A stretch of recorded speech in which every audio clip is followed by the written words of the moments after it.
Hey, thanks for coming. Welcome to the Love Shack.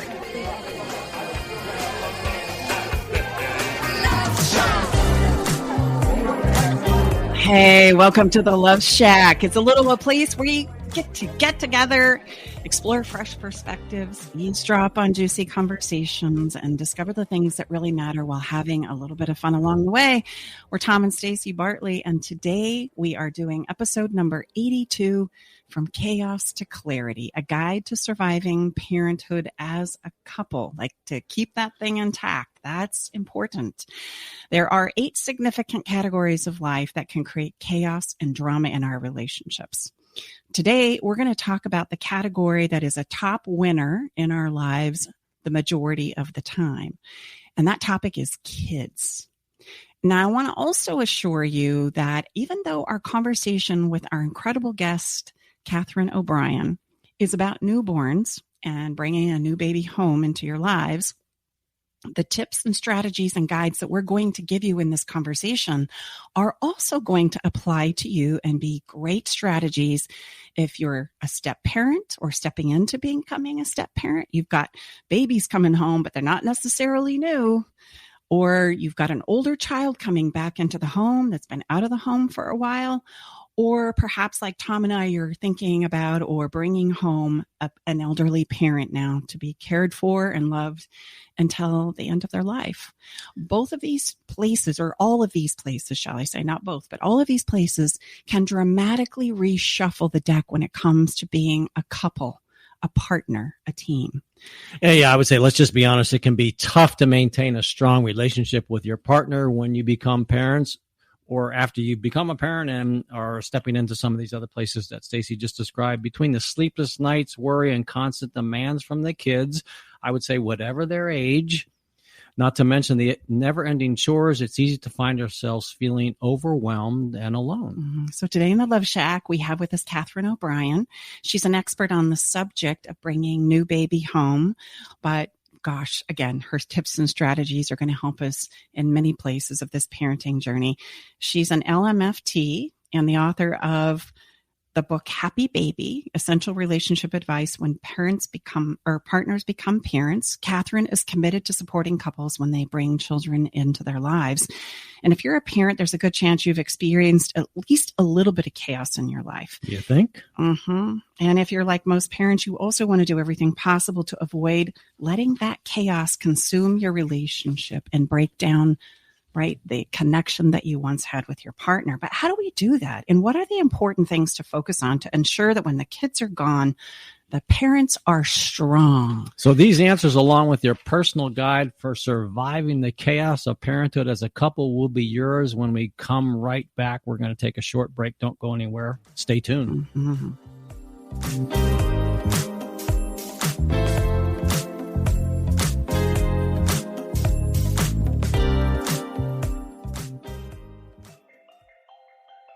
I met Stacey and Tom about 2 years ago. I was at a point in my relationship where I was ready to file for divorce. Not that I wanted to, but I just felt hopeless and helpless. I'd been through other counseling and coaching and didn't find any success. With Stacey and Tom's methods, I was able to eliminate insecurities, set boundaries, plant my flag, eliminate rabbit holing. I was separated from my wife for a year, and I have since moved back home for the last 6 months now. I still refer back to a lot of the teaching that Stacey and Tom provided, and it's helped me. It's well worth it. Learn the simple 3-step system to rescue your struggling relationship by registering for Stacey's brand new free workshop. Reserve your seat by going to staceybartley.com/workshop. Hi, I'm Coach Debbie from Story U Talk Radio, and I want to encourage you to write your book. Weekly, I offer topics about style and storytelling. I take your questions on our live show every Thursday at 4 o'clock, or you can subscribe to Story U, that's capital U, on any of your favorite platforms. Hi, I'm Stacey Bartley, the author of my new book, Feeling Like Marriage is Dead, A Divorce Mediator's Guide to Ensuring a Lifetime of Love. In this book, I integrate a no-nonsense grip on reality with a compassionate understanding of human behavior to provide you with a systemic approach to marital bliss that is easy to understand and implement in your life. Read this book to find out how to make marital magic happen, and you can do that by going to lifetimeoflove.me. Again, that's lifetimeoflove.me. Working hard to put a smile on your face. Alternative Talk 1150. Welcome back inside the Love Shack. We are your host, Tom and Stacey Butler. We're going to jump into the heart of the matter. We have Catherine O'Brien here, and we're talking about how to manage the challenges of parenthood while still maintaining a strong connection with your partner. Yes, that is possible. If you're looking for ways to survive parenthood as a couple, listen up. Did you find it hard, honey, when you had kids? Yes. Yeah, me too. Yes. How many did you have? I've got just a few that added to. Only 2 from this side, ladies and gentlemen, and 6 from this side. I know if you're watching, but if you're listening, 2 on my side, 2 for Tom, 6 for Stacey. That equals 8. Mm-hmm. We're going to share some easy strategies that you can use right away to start reconnecting as a couple again, so you can finally stop wondering things like, will I be enough to go around to meet all the demands that are being placed on me? Is it normal to feel alone even when I'm lying right next to my partner? Is fighting about the kids normal, or that parent that's sleeping in our extra spare bedroom? Or maybe took our master bedroom and we went to the hall. We went down the hall to the spare bedroom. Is it possible to be partners in love and partners as parents too? That's a good one. I know. So to have this conversation, we have invited Catherine O'Brien. She's here in the Love Shack with us today, and she is a licensed marriage and family therapist and the founder of happywithbaby.com. Catherine O'Brien knows what it's like to be an overwhelmed, out of energy, and out of ideas parent. She's also a beautiful human being. Catherine is also passionate about helping new parents to communicate and thrive through this transition, equipping them with effective caregiving strategies along with a happy marriage as well. She acts as California State Co-Coordinator for Postpartum Support International and helped to establish a Mother's Heart here in Sacramento. She's actually our neighbor. We're going to meet for coffee or something when we're done here. And this is a place where mothers with perinatal and anxiety disorders go to receive support. So if you're in the Sacramento area, I highly urge you to check that out. Additionally, she participates in the Sacramento Maternal Mental Health Collaborative.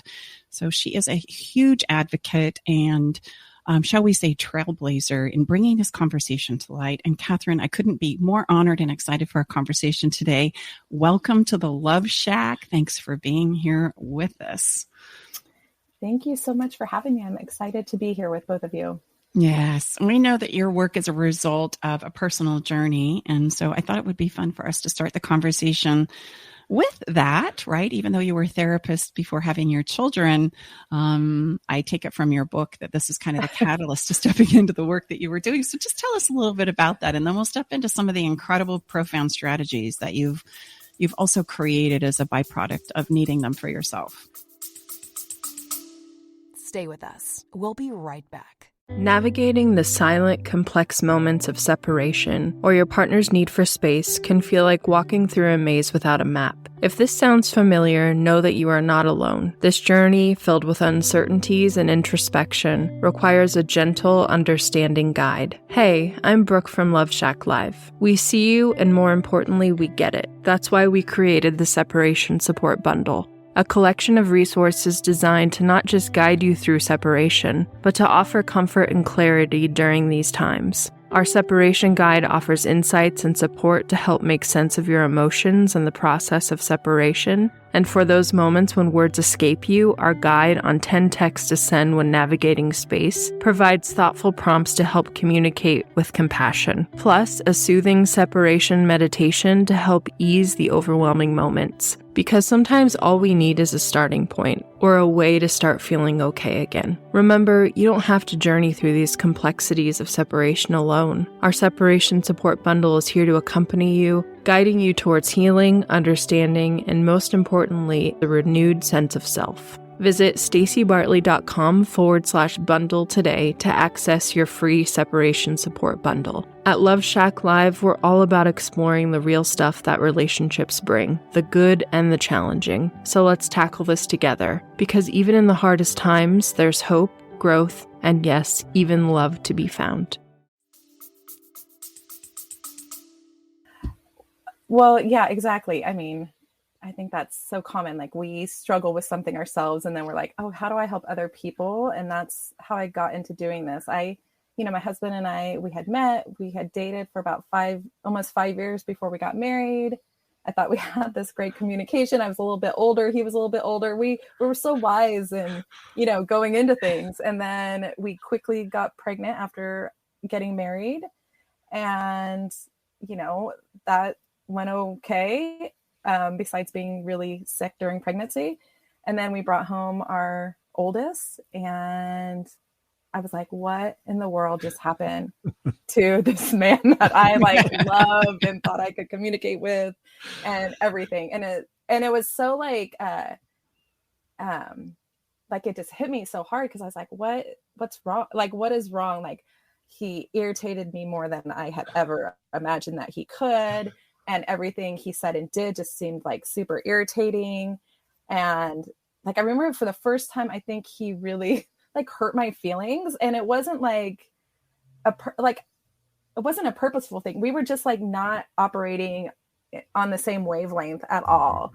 And so, it was really difficult. And I remember calling a girlfriend, one of my really good friends, one day as I was on my way to work, and he was home. It was a Saturday. I had adjusted my work schedule to go, work with clients, couples and individuals.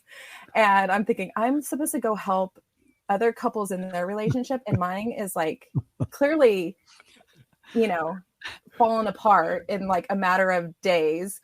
It wasn't, it had been a couple months, but, and I called her and she answered the phone. And to this day, I see her sometimes and I'm like, just thank you for answering the phone that day. I just really think I don't know what would have happened to me had she not answered my call. And she just listened to me, and she was very validating. And her kids are about 5 years older than mine. So she had the wisdom to know that it could get better, and she just listened. And she's like, well, when was the last time you were on a date? And I was like, a date? We went on a date for our first anniversary. Our son was almost a month old. And we were gone for 45 minutes. But other than that, we had not spent any time together alone.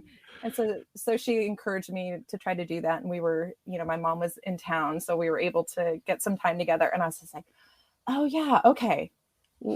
I do still like him. He's still, this is still going to be okay after all. And so we spent some time together. And then I was like, oh, we need to do this more. And then I just was listening, I'd go to different moms groups and different mom exercise classes, and I would listen, being a therapist, I listen a lot to what other people are saying. And I knew we were struggling, and I feel we had some good skills, but then I was hearing other things that other moms were struggling with, and in other ways that were much harder. And I was like, how was I not prepared for this in a really adequate way? Or at least that I knew this was normal. These were normal things. Or what could I have known that would have helped us a little bit better, not struggle so much? And so I just kept this mental list going of oh, I wish I would have known this, Yeah. And then was given an opportunity to teach a workshop for this new place in town that was offering different child, preparing classes. And I was like, yes, I have the perfect class. I want to help couples. I want to how to be prepared, how to things not to fall apart, or at least things to look for. And, so my oldest just turned 13 a couple months ago. And I'm and we've been teaching it for 12 years now. And that's where our book came from, was the things I wish I would have known. No, I love that. And how many kids do you have now? 2. Okay, 2. The 13-year-old, and the next one is how old? 9. 9. Perfect. Yes. And you're right. Where do we go to kind of have the conversations about what's just going to happen, right? Mm-hmm. I mean, there's these places where we don't think about what you just described, we're going along, we're fine, we feel like we've got it together, and then kablam, right? I'm bringing home a new baby, or we want to put our lives together now, right? And we have these children that we're going to just anticipate or expect come along for the ride. Why wouldn't they? I mean, I'm so into you, and I see how incredible you are. Finally, this is going to go really well. I remember thinking that Tom and I had a very similar family system. And when we came together, I realized, even though I felt like there was some similarities, there's some incredible idiosyncrasies that were not aligned at all. In fact, if anything, they were polar opposites. And I had a very similar experience, even putting our families together, our biological children that you just described, and bringing home that new baby. Like, how can we be on such opposite pages? How can you not know some of these things that we've talked about for hours, right? And we've experienced. And there was a moment where, quite frankly, I didn't know if Tom and I were going to pull through it. I mean, it was like, whew, that was like out of left field, right? So I think what you do is brilliant, because where do we go to have these conversations? Where do we go to say, okay, I'm bringing my parents home. What do I need to be mindful of? What do I need to be aware of? Right. Or our older child is coming home after being married because they're going through a divorce or loss of a job. And we don't think about these things kind of reshuffling the deck, but they absolutely do. Right. Well, and I think especially like for all, like any sort of transition, but I think especially when you talk to people and they're like, oh, you're having a baby. Oh, it's such a wonderful time. So what could go wrong if it's the most wonderful time? It's like, well, everything, let me tell you, when you're exhausted and you're constantly learning new things, and you're not realizing how, what was stressful for me, there were different stresses on my husband, like we both come into it from like a different perspective and different experiences. So we weren't even necessarily on the same page with what we thought was the challenging parts of being a new parent. And so like even being able to understand each other and where each other was coming from. Yeah, the individualization, I think, is something that we really don't have a grasp on, right? We really think that if this is where my focus is, or these are my priorities, or these are my expectations, I really expect, especially the more closer or connected we are, that you're going to just come along for the ride, right? Yes. Without realizing you have your own set of things that you're going to struggle with, and that like press you, and right, your own expectations in regards to how this is supposed to go. Well, and there's nothing theoretical about it. Let's just be honest. I mean, going through this situation, there's nothing like the real experience, and this is one of the biggest ones, like you had shared, Catherine, when you're brand new as a couple, and then you bring this precious little human in. Yeah. How could that not just be total, rainbows and unicorns, Yes. So, well, and I think that brings a highlight to just all of the listeners to contemplate. Anytime we're reintroducing something into our relationship, there's going to be things that you think you're going to be able to handle, or things that you think you've got figured out. And the reality is we figure it out as we go. Right. So there's always going to be some surprises. There's always going to be some things that you weren't anticipating. We like to spend time as human beings talking about how we would handle certain situations. And the reality is we really don't know till we're in it. Right. As sure as we think we got it all figured out, right? Like you saying, okay, we were together, we waited, we're older, we've got great communication, like bring it on. Yeah. Well, and we used to go like, we'd be like with other friends, because all our friends already had kids. And so we'd be like, come back and be like, oh, well, like, what would we do in this situation? And we had all the wisdom in the world, Sure. And then you're like in it and you're like, yeah, that all goes out the window when, because and having, I'm so glad we had 2 kids, because I can see like they each are so for both being ours, they're so completely different, and how we parent one is different than how we have to parent the other one, and what works for one doesn't work for another, what they eat is different, like all the things that could go be different is different. And, so it's like having to like constantly adapt and figure things out and realize like, this is our plan, but I better be ready to adapt for all the things I haven't thought of, because you haven't thought of everything. Well, and I can assure you, after 6 kids, that you never get it all figured out. Like there is no, what works for one won't work for number two. And you would think that at some point in time, it just would kind of like be a cookie cutter thing. Right. And I don't know how many kids that takes. I gave up at 6. I decided that was as far as I could go. I would just add, thank goodness. Yeah. But each child is so uniquely different. And doesn't that make sense? Because each of us as human beings are uniquely different, you know? Yes. So let's step into some of your strategies. Let's talk about how you've laid the book out. And I loved how you broke it into 3 parts, because I think that's so wise, if I may say so myself, to a wonderful colleague. And the number 1 was take care of yourself, right? And we hear that a lot, but it's so true. I mean, we forget that if we're not put together, we show up as good as we feel, then I'm probably not going to show up so well. And that's going to add to a lot of the chaos and drama that we're trying to avoid. And then you stepped into, then manage your relationship, not the kids. And I think this is where things get really tricky, because as parents, you know, we tend to err on the side of the child and then just kind of expect our relationship to come along for the ride. And so you have them in this order: take care of yourself, take care of your relationship, then take care of the child. Right. And you lay them out just like that. So I want to give you an opportunity to talk about each of these and what are some things that we can do there. And then I hope, if time permitting, we can go through that incredible guide that you have in the beginning of your book. Like there is 12 significant things, and maybe we could weave them into, you know, these 3 places in the journey. There are 12 significant suggestions or strategies that you have in the beginning of your book, and they would apply every time our deck gets shuffled in our relationship as a couple, right? So I hope that we get to highlight on each of those. So let's start with taking care of yourself, right? I think especially as the mom and the primary caregiver, or a biological parent goes through the same thing. If I'm bringing a child into the relationship, we're going to advocate for those. And let's be honest, we're a little bit defensive, right, about it. Like, don't be bringing that over here, right? And if we're not careful, it can become us, the couple, against the kids, right? The kid becomes the highlight and not necessarily our relationship. So as we step into number 1, let's talk about take care of yourself and how that relates to the whole. Why is this so important? Well, because yes, and I think it gets tricky. And sometimes people like to tell me like, well, shouldn't we be taking care of our kids first? Like, right. Because they're, you know, sometimes young, sometimes older, whatever, but they like, it's our job to take care of them.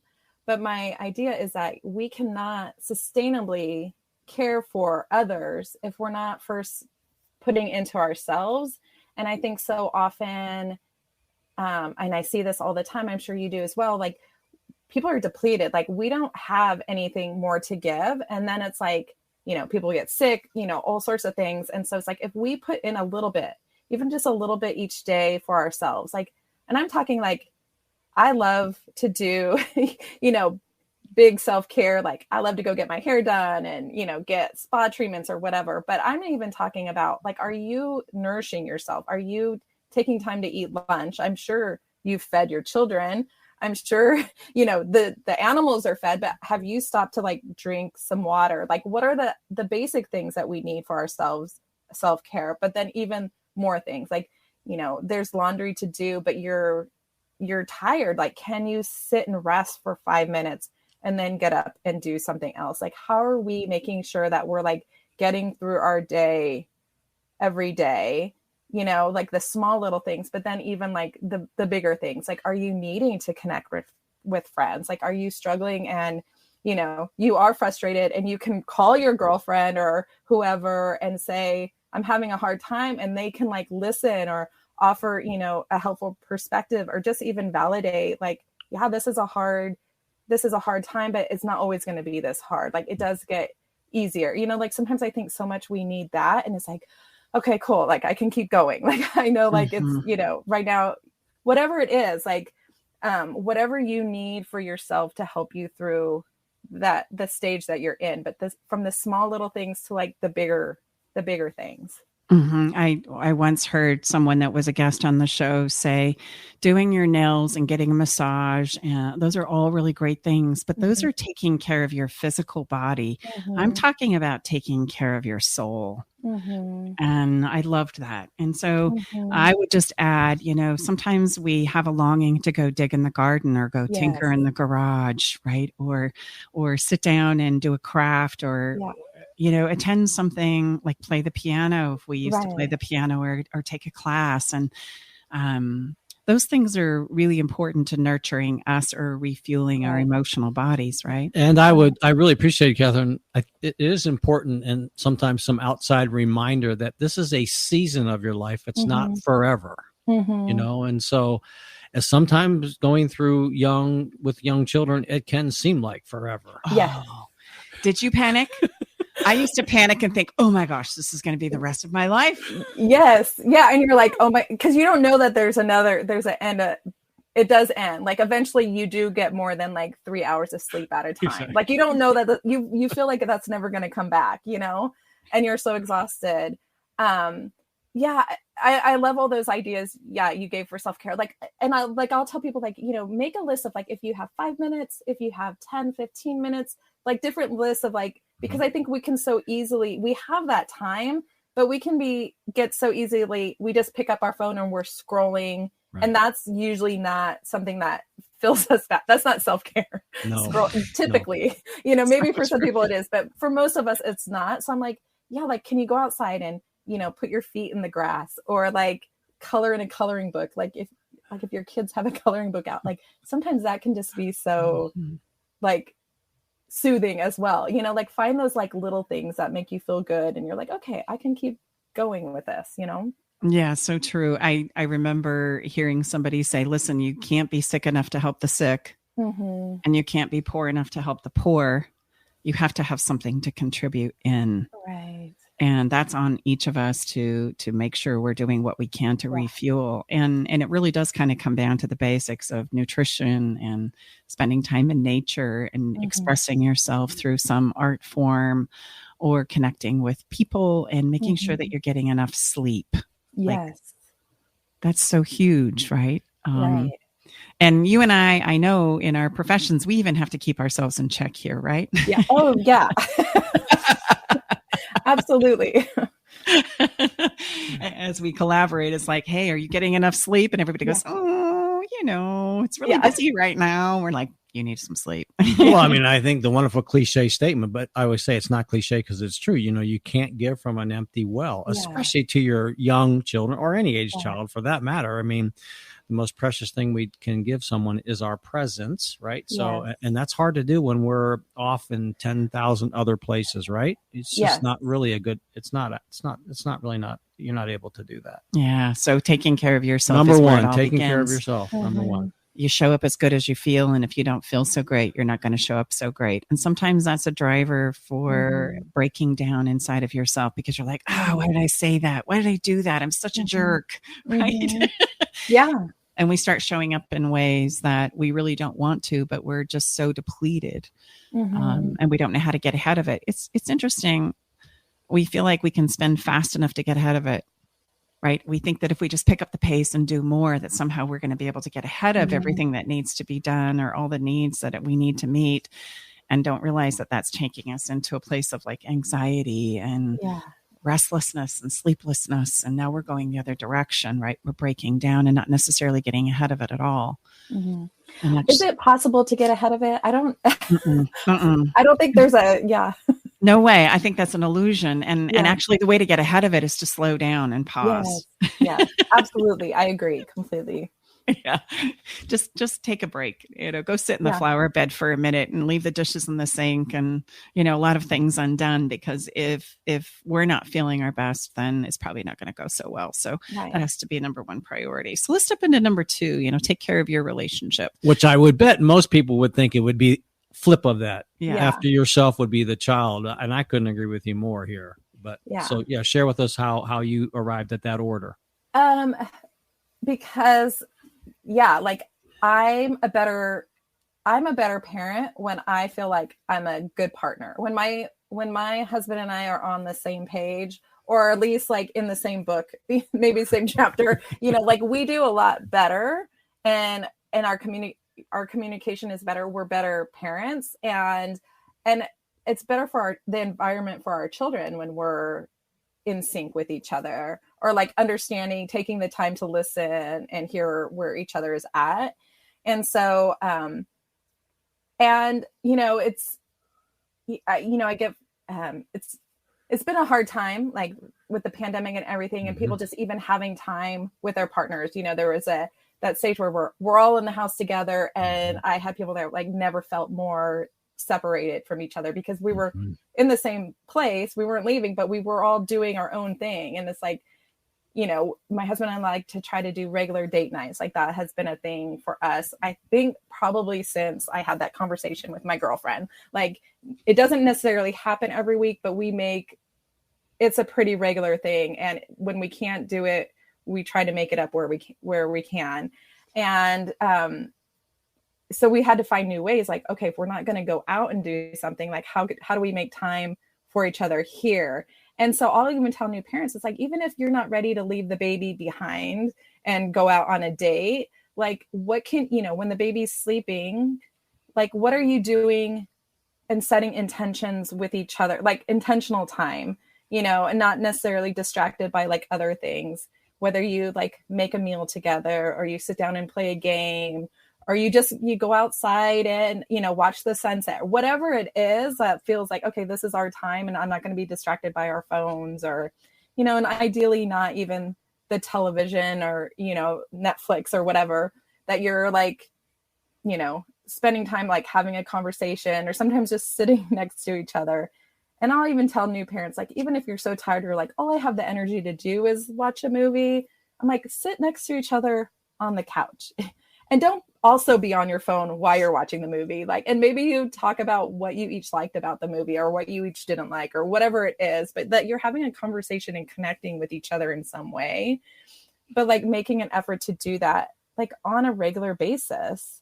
And then also just even having like those check-in conversations with each other daily. Like, even if it's like your parents have moved in and you're checking in with each other, like, what's working well, what's not working well, like where am I struggling, or where do I need more support, like having those conversations, like how is it for you, this is how it is for me, because it's going to be different. And I think it is at whatever stage, or if your child is still living at home and you wish they had moved out by now, or thought that they were going to be moved out, or whatever it is, like that you're having this conversation about it, because you're going to have different like feelings or experiences about it.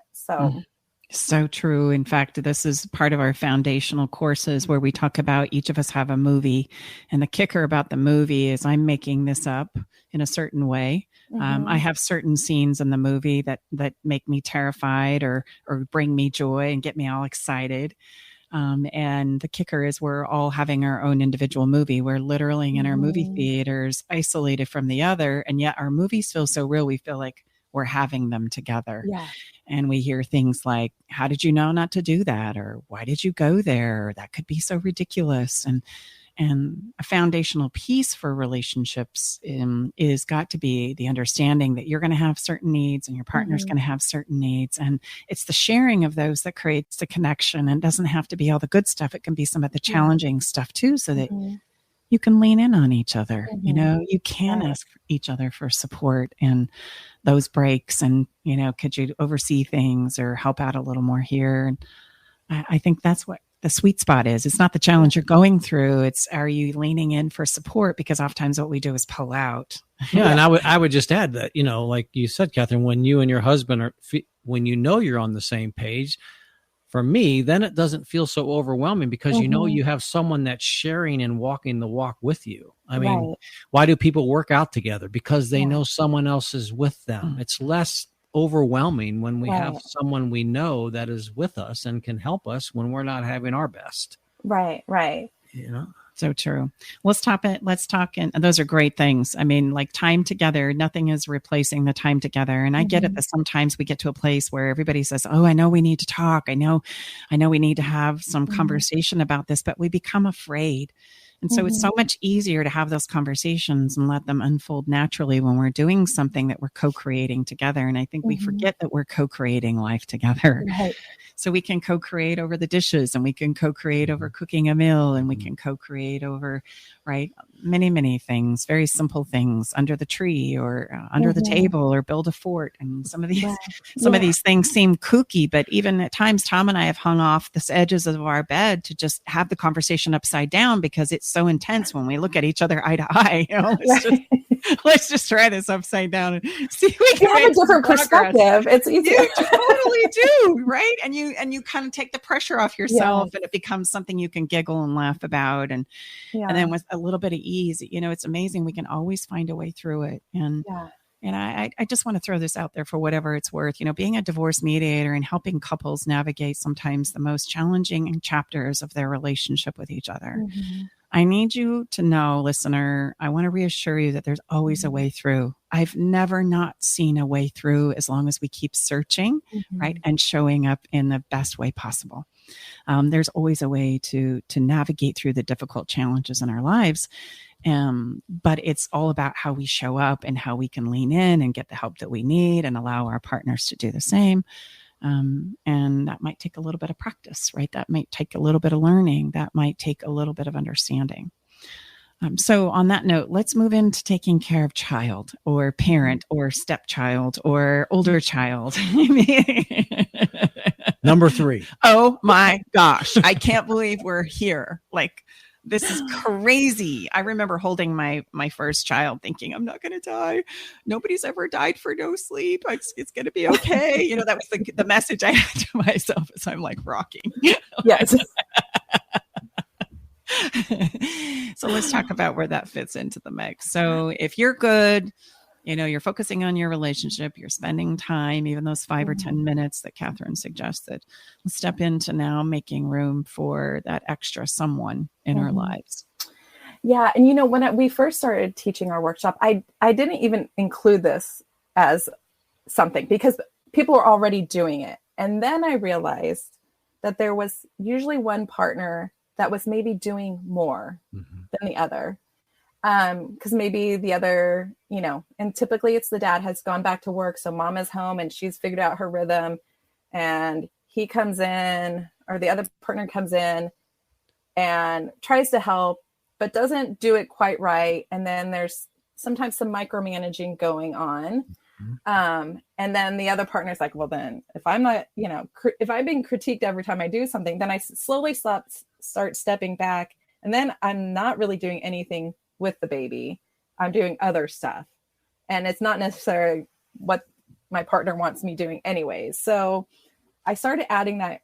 I added that question in to make sure that you're each, because you're both answering these questions, right? Like you're each, what are you doing to make sure that you're having this connection with your child, whatever it is, and letting your partner build on that relationship. Like I believe we all have our own learning curves, and some things are easier for us than others. And so, but you've got to let each other have, like, learn and figure things out, you know, and we can support each other, but not overmanage or overcorrect. And if it's uncomfortable for you because the baby starts to cry as they're kind of fumbling around how to change a diaper, then go to the other room or walk around the block or something. But let them, the sooner they figure it out, the easier it's going to be, because you can work together to do these things.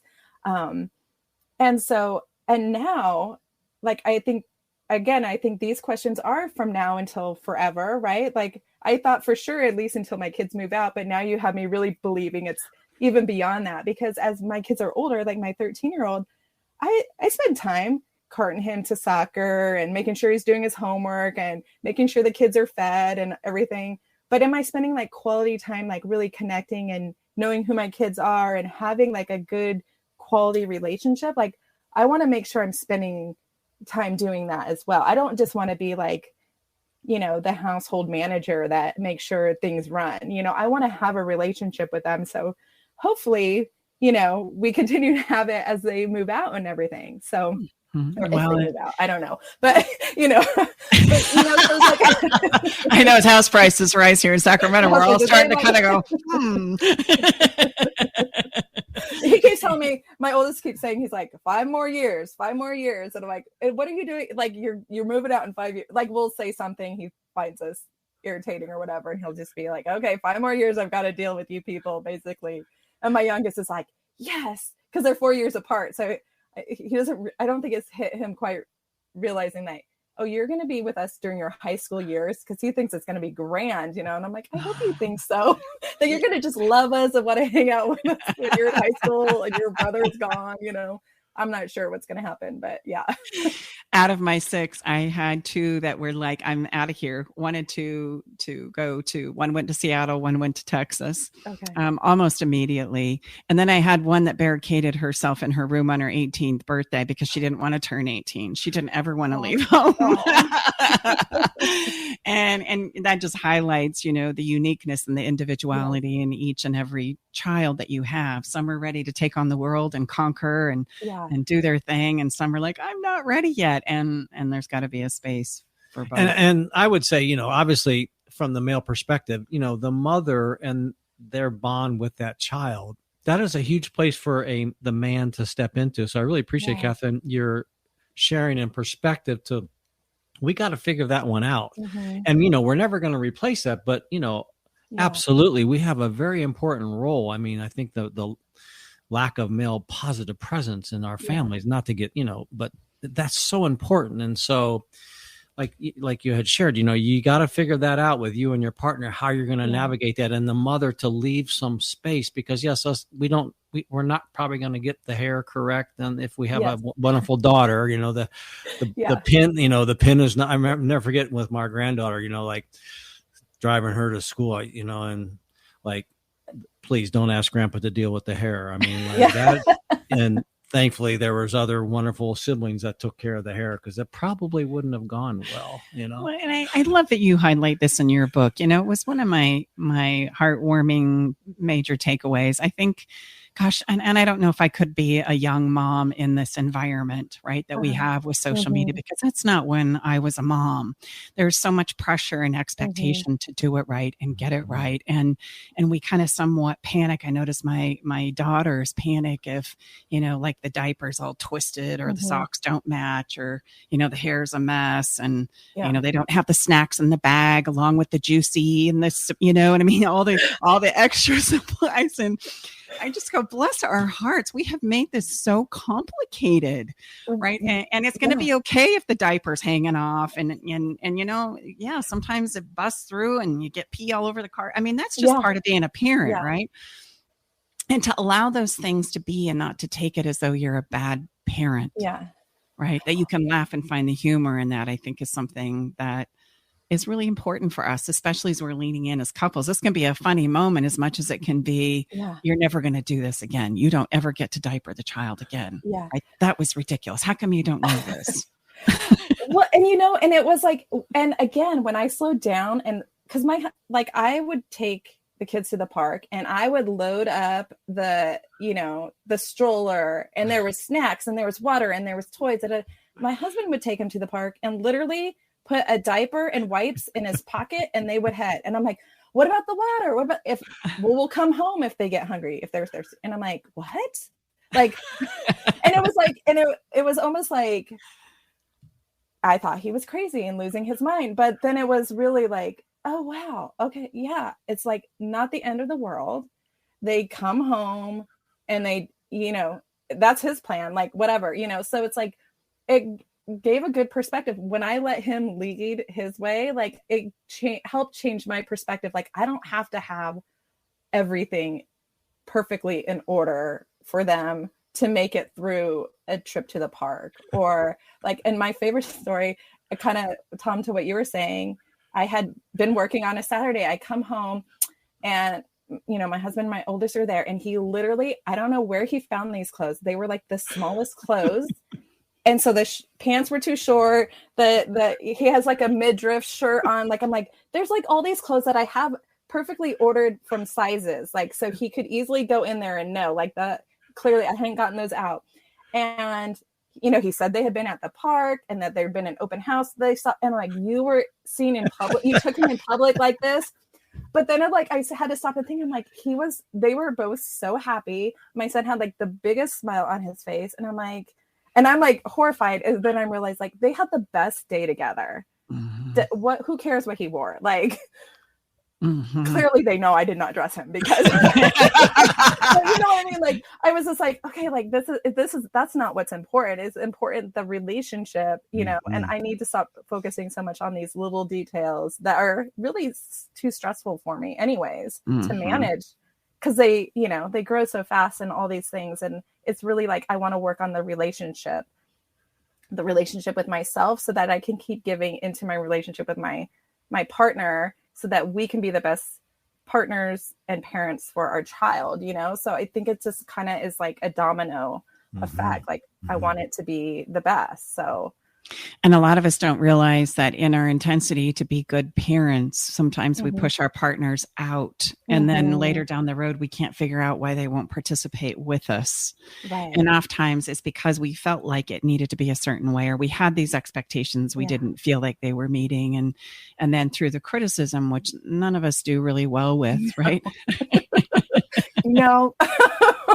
I call it, self-doubt is the kryptonite of all human beings. The minute I start doubting myself, right, the way I did it or didn't do it, et cetera, we're going to break down and we're going to implode. And then we're afraid to try again. We're afraid to, even though the kids are older now, I'm afraid to step back in. And so we're setting the stage for the long haul here. And if we set it correctly, then we can go back to it when the older child comes back and home, and we can set it when the parent comes home and we've got to take care of them, and for all these other places. And if we haven't set that foundation yet, it's never too late. It's never too late to come back and rebuild that foundation for our relationship so that we can set it into the priorities that you've outlined: the relationship with yourself, the relationship with your partner, and the relationship with the children. And in the minute or so that we have, tell us about your wonderful guide. If you haven't gotten Catherine's book already, I would so highlight this book. In fact, I'm going to put it for those of you who are on YouTube right now. This book is incredible. And right out of the gate, which I love, you didn't even make us work for it. Right out of the gate. You give us this incredible guide. Parents, like, who has time to read through all the little details? I wanted to put it out there, and then you can read more. Yes. And so many of them we've touched on in our conversation of these 3 places in our relationships and where to highlight. I'm just looking through the list right now. Going from back to forward, schedule a date night was one that we highlighted in regards to the relationships. But the one that we didn't maybe talk about is say, I love you. Right. And that's a framework in our work. We call it fairy dust. We all need to be reminded that we want to be appreciated and acknowledged. We really are doing our best. I really believe that. Do you see that in your work too? I just feel like the intention is so pure. The sweetheart message underneath it all is so pure. And yet the way we execute it gets a little wonky sometimes, right? Right. So if we could just appreciate and acknowledge our partners and realize we're all on the same page and supporting this, it would really go a long way. And then the other one that I want to make sure we get in here is don't keep score. Yes. Talk about that for a few seconds here, and then tell us how we can connect with you. Our listeners can connect with you. Yeah. I think that was probably the biggest lesson my husband and I learned, was that we each had our, like, he felt he was doing all these things. I felt I was doing all these things. So we were apparently doing the same things. And when we had this conversation about it, we're like, okay, because we can't keep score, because there's no real accurate scorekeeping method when it comes to parenting, And so, so we learned that we've just got to like talk about how we're feeling about stuff, what our perspective is, and, and how do we support each other if we're having a difficult time, and what we need. And if we can't support each other, like, where do we get additional support to help us during this period of time?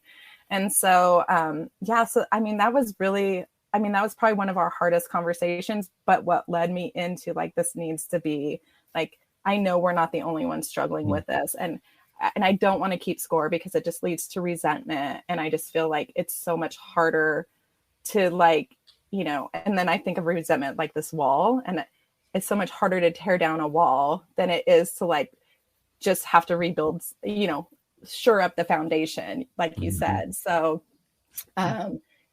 there's more steps that way. So it's like, I definitely, how do we talk about that? So you can find that. I talk more about that in the book, but you can find that at happywithbaby.com and Happy with Babies everywhere, books are sold. So I love that. I'm gonna end this conversation with a wonderful quote right out of your book that says, think of your family as a layered cake.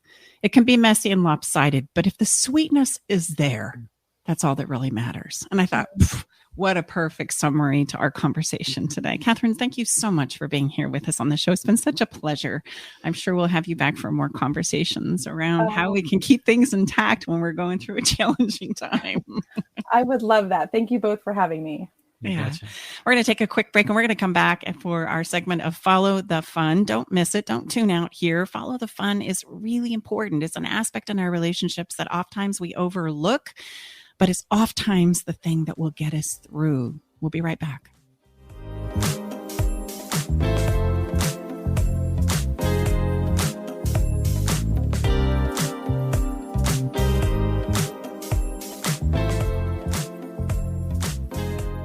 Hey, babe, did you know that the average couple spends only 2 hours a day with each other? And the majority of that time is spent eating, watching TV, and surfing social media rather than connecting with each other. And if children are involved, my gosh, it's even less time than that. I know, babe. That's why you created our conversation cards for connection, because they're the perfect conversation starter. So the next time you're sitting on the couch, rather than turning on the TV or grabbing your phone, pull out a card and get ready for some good old-fashioned laughter and love and connection. Yeah, you can get your cards at StaceyBartley.com. Real people, real life, real radio. Alternative Talk 1150.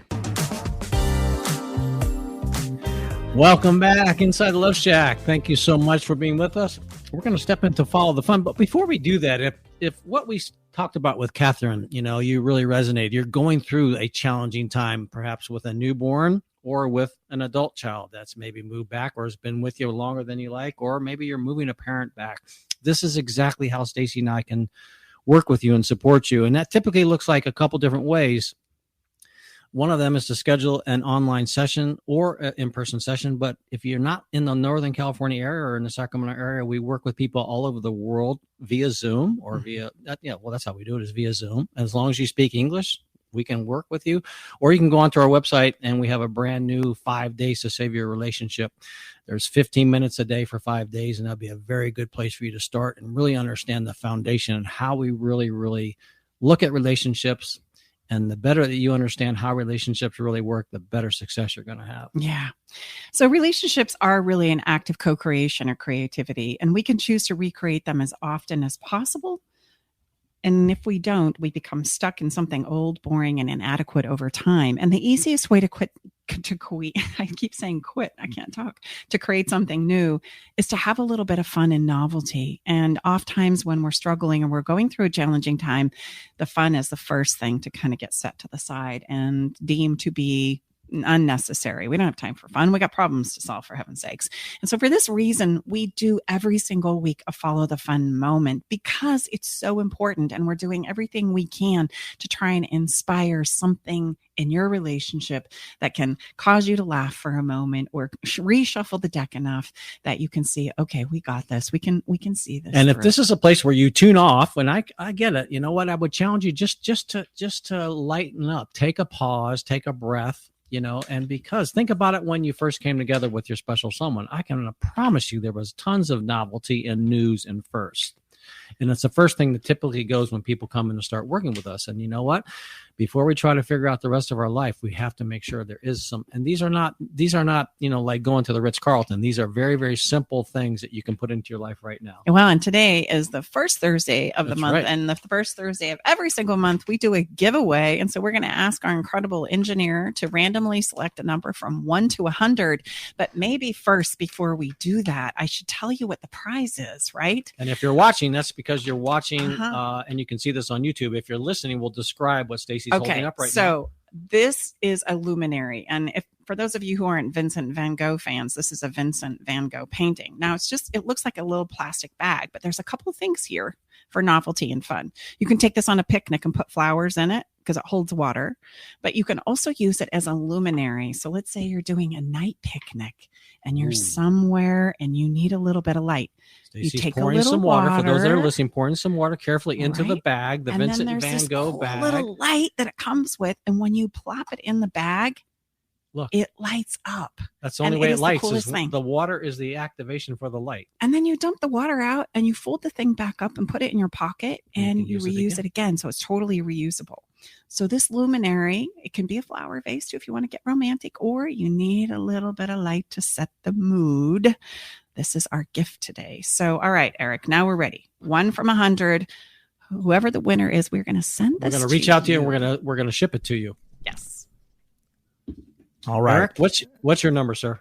Well, I believe Mother's Day is coming up this Sunday. Nice. And what a nice Mother's Day gift this would be. So let's go with the 8th. Nicely done. Nicely done. We're going to give just part of to respect people's privacy, just part of the email, and we'll reach out to you. Oh, yeah. And this is a wonderful Adophala, ADPHILA.org. I'm just going to give you the end of it because that's very unique. So we'll reach out to you and ship this to you. You need to get on our fun list, and you can do that and go to our website, and it will share with you how exactly to get on our fun list. Well, you got to be on the fun list in order to win the prizes. Right. So if you're not on our fun list, I would encourage you to get there, as well as you're going to receive emails every week with fun tips and ideas to create a little more. And another thing we do every week, and it's at the end of our show. If you've listened to us for a while, and if you haven't, if you're brand new, thank you so much. But we always finish something. Can you feel it? And Stacey and I we were sitting last night and we went through a number of songs. I'm not always involved in the choice of the song, sometimes because we're at different places in our daily schedule or nightly schedule. But last night we were, and we settled on this, and something that Catherine said or whatever, it reminded me of why we chose this song. In fact, I had a really difficult time talking about the song. Right. So the song is... Well, let's go back to the conversation for just a minute when we were talking about not being able to dress the baby properly. Or and when her son kept saying 5 more years, 5 more years, 5 more years, then I'm going to be out. Yeah. This song is all about that. And so imagine the parent and the child. I know you can tell we're excited about this. I saw Trace Atkins in concert, and this song brought me to my knees while I was standing in the grass watching him in an outdoor concert. Did you get emotional? I did. Don't know, ladies and gentlemen, that Stacey ever gets emotional. I never get emotional. Right. You're going to miss this. Is the name of the song. Check it out. Yes, and he talks about, hey, even if it's messy and the diapers are hanging off and there's dishes in the sink and laundry in the washer, you're going to miss this. You're going to look back. And that is so true. I look back and I think about the kids and being a young mom and some of the challenges that we've gone through. And there's elements of that I reach for and go, I'm going to miss this. We got to wrap this one up, ladies and gentlemen. Thank you so much for being with us. Thank you to KKNW and our engineer, Eric Ryder. And we will see you same time, same place. May I just say thank you to our listeners. It's because of you. The show keeps growing. Keep sharing it. We so appreciate you. And if there's anything you want to talk about, you can reach out to us and have that conversation on our website. Until we see you again next week. See you soon. Have a little fun and talk to you soon.